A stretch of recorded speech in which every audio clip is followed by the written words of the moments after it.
Kinagat ng pusa. Sabi ng kapatid ko, lagyan daw ng bigas. Ayan o. Kaya nakadikit yung bigas dyan. Plus dito pa. Ayan.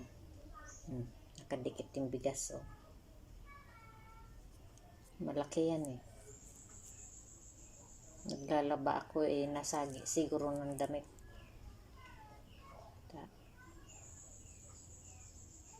Ganyan. Ayan pa o. May marka pa. Ayan. Lokong pusa. Ay, puday.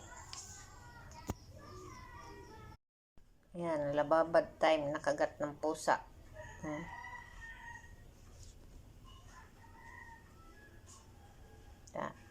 Sabi ng kapatid ko, lagyan daw ng bigas. Yan ang bigas, dumikit sa kagat ng pusa. Plus, yan dito pa sa kabila. Malaki-laki yan. Yan. O, ayan pa yung ibang kagat to. Lagyan daw ng bigas. Kaya ang ginawa ko yan, nilagay sa naka-ano yung bigas diyan.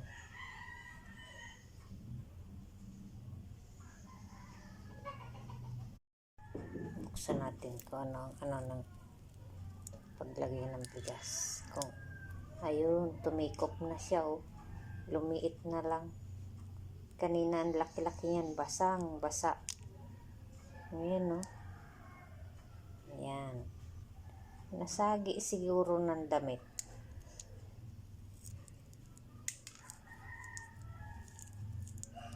Okay, ibang kagat to. Pati yung dito nakakapit pa rin siya oh. Ayan oh. Ay, kamalas.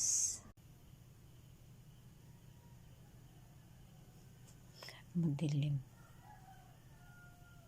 Walang nakikita.